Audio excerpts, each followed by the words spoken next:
I want to start by telling a little story. When I was in rabbinical school, I had the opportunity to spend a week as an observer and a student at Beit Teshuvah, a residential addiction treatment center that saves lives through a comprehensive program of Jewish spirituality, psychotherapy, and the 12 steps. That week, in a group with other rabbinical students, I learned basics about addiction and recovery, some of what our tradition offers about addiction and recovery in terms of Jewish texts and wisdom. We sat with residents, we learned their stories and how to tell our own. We affirmed and reaffirmed that we all have our own fears, addictions, and something to do teshuvah for. At the end of the week, the students were invited to sit in on what they called teshuvah groups, a dedicated time where residents sit together with a spiritual counselor who asks, where did you hit the mark this week? And where is one place where you missed the mark? As a student, I understood that I was there as an observer, but the residents insisted otherwise. That's not fair. Addicts or not, we have all missed the mark and all have something to be proud of. Those rabbis should share too. Some very intense missed marks were shared about drugs and sex and alcohol and thoughts of danger to oneself. And as we were going around the circle and it was nearing my turn, I had that heart-racing feeling like it was almost my turn to share, and my answer would be completely wrong. How had I missed the mark that week? Maybe I skipped a day at the gym, ate too many M&Ms at one sitting, forgot to return a phone call, watched too many Law & Order episodes instead of studying for a test. The places where I had missed the mark felt trivial compared to some of the heaviness that others were dealing with in their lives. I don't remember what I said, but I do remember feeling silly, lesser than, unable to relate to those around me, and truly unable to examine myself because the problems of those around me felt so much bigger than my own. This story came to mind this week as I was preparing for tonight. We had a really rough week. Riva and her classmates have been passing around a really nasty virus, which finally made its way to me right after Rosh Hashanah. My parents have been in town visiting us and helping with the kids during the high holy days. One morning last week, my dad woke up with a scratchy throat, which tested positive for COVID. My mom, testing negative, immediately got on a plane home. She figured she couldn't hang out with us, and she didn't want to be in such close quarters with my dad. So my dad sits alone in a San Francisco Airbnb tonight. My mom will spend Yom Kippur alone in Philadelphia. And I have been at home recovering, and my family of 4 takes rapid COVID tests every morning and 1 PCR to make sure that we're in the clear. I'm sad for my kids and for my parents whose time with one another got cut short. I'm frustrated for me and for David, who have had to rearrange an already chaotic week.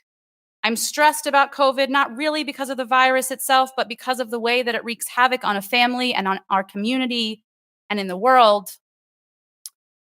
I told Michael on Thursday, my sermon topic for Kol Nidre this year was going to be, life sucks. He responded, it sounds like our rabbi might need a little bit of pastoral care. Maybe he was right. But the reason this week was this exhausting and chaotic and disappointing week reminded me of my opening story about my time at Beit Teshuvah is because this week I realized it is really hard to just be in your own grief. I kept telling myself it could be worse. And yes, it definitely could be worse. But that advice just wasn't actually what my soul needed this week. I needed to rest. I needed some time to just feel sorry for myself, to cry for the kids and my parents and for my ruined plans, to feel angry at this horrible virus that continues to turn our lives upside down, and not to compare my suffering to someone else's. Sometimes being a human is just hard.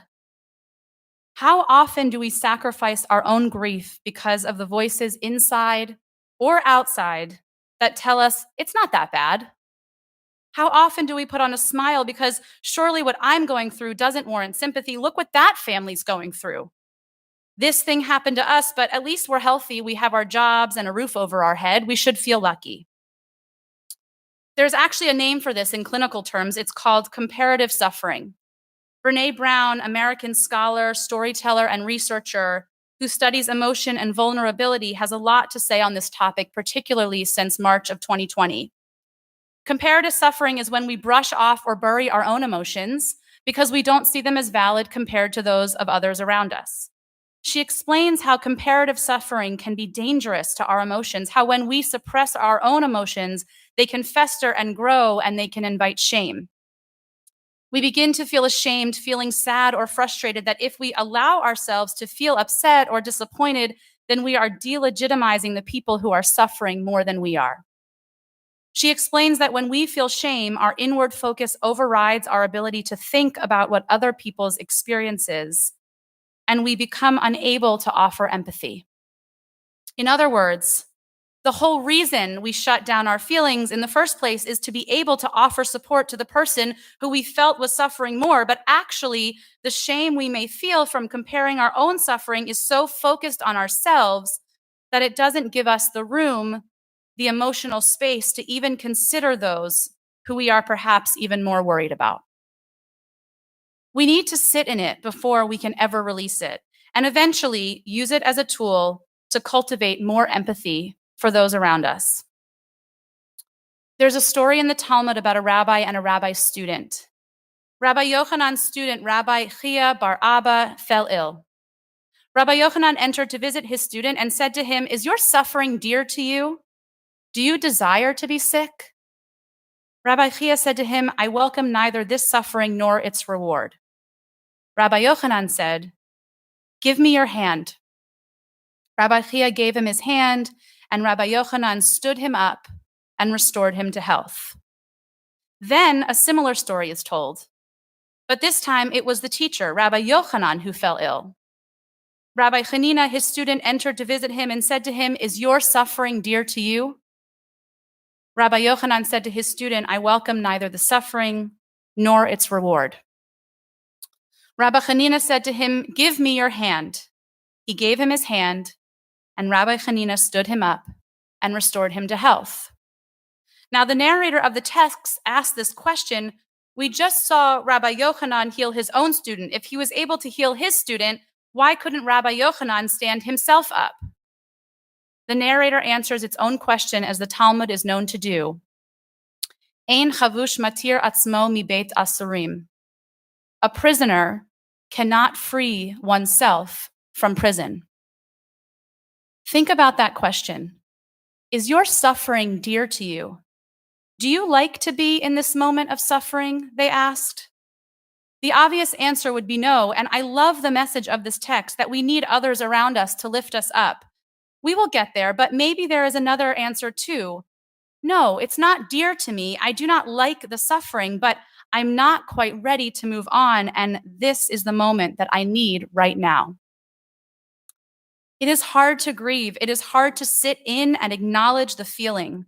It is human nature to want to shield ourselves from that grief when we are in it ourselves and when we see others suffering. But I believe that we have to just allow ourselves to do it sometimes. And just like the story, just like Rabbi Yochanan is both the one who is sick and the healer, we must allow ourselves to come out of it as well. We must be the prisoner and eventually allow ourselves to be freed. The Ram Dass, teacher, guru of yoga, Buddhist spiritual guide, teaches about suffering as being a pathway to grace. The idea that human nature in suffering is to try to avoid it, to make it not part of us. But actually, if you keep your suffering close and learn to stop fighting it, you will eventually surrender to what it comes to teach you, to allow grief and pain to bring you closer to those around you who love you, to both never give up and take breaks, to surrender to that which is weighing you down. The freedom is not from the suffering, but on the other side of allowing yourself to really be in it. There's always the need to hold that balance, allowing ourselves to be free while still acknowledging that being a human with real and changing feelings is incredibly hard. Our rabbis tell a story about the creation of the world. And we know that before the world was created, God knew that there would be suffering and pain. A famous story in the Talmud talks about a great debate between Hillel and Shammai. For 2.5 years, they disagreed. One said it would have been better had humans not been created. The other said it is better for humans to have been created than had they not been created. And ultimately, what did the rabbis conclude?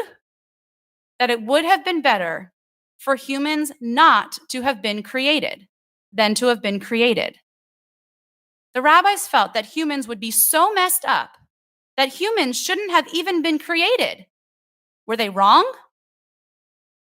And then, all the way back to the book of Breshit in Genesis, right before God is going to create human beings, the Torah tells us, Na'aseh Adam b'tzelmenu, let us make humankind in our image. In whose image? The rabbis ask. And they explain that just as God was going to create the world, just like that rabbinic debate about whether humans should or shouldn't be created, a group of God's angels stepped in and said, no, stop, don't do it. The angel of Chesed, of love, said, create humans because they will do so many acts of love and kindness. And the angel of Emet, of truth, said, don't create them because humans will be full of lies. The angel of Tzedek, of justice, said, create them because they will act justly. And the angel of Shalom, of peace, said, don't create them because they will be consumed by fighting. God went ahead and created humanity. Hillel and Shammai argued over whether this was a good decision or not, but in the end, we are here. And so the rabbis said, well, now that humans have been created, they should examine their actions and they should scrutinize their plans. They should do their best not to sin. Our bad days happen. People get sick. Plans get changed. The world spins out of control, and it feels easier to throw our hands up, to just give up. It is precisely in those moments that we need the reminder of these texts. God did not imagine a perfect world. God did not imagine a world without sin and a world without pain. Every day, a new baby would be born and loved ones would be taken away, some after long lives and some too soon. But God also created the rest of humanity, and when we ourselves are not at our breaking point, when we have moved through those times of grief and when we are able, our job is to have compassion on others and to lift them up. Rabbi Harold Kushner teaches in his well-known book, When Bad Things Happen to Good People, let me suggest that the bad things that happen to us in our lives do not have a meaning when they happen to us. They do not happen for any good reason which would cause us to accept them willingly, but we can give them a meaning. The question we should be asking is not, why did this happen to me, or what did I do to deserve this? That is really an unanswerable, pointless question. A better question would be, now that this has happened to me, what am I going to do about it? When I think about all of you at home, I realize that so many of you are holding grief and pain and difficult moments in your lives. Aging parents, struggles with fertility, sickness, either your own or a loved one, recent loss, worry about your children and their future, financial strain, job insecurity. I want to thank you for trusting and allowing me to be with you in these difficult journeys. And if for any of you I have not been present in the way that you have needed me to be, I hope you will give me a second chance in this new year, and I apologize. And I'm here to remind you, in the context of our tradition and on this holy day of Kol Nidre, that when we feel a certain heaviness of straddling the line between our past and our future, like we do tonight, between life and death, that you can both surrender to your own pain, and when you feel ready, let it go. We are both the prisoner and the one who is free. And in our best moments, we can even be the healer, the one who lifts someone up. On this Kol Nidre, let's keep our struggles and pain in perspective, but still allow ourselves to express it. Let our pain be our own and not compare it to others. It will only close off our heart. In this next year, let's express our pain as pain and our challenge as challenge. We will all have them, and hopefully we will all grow from them.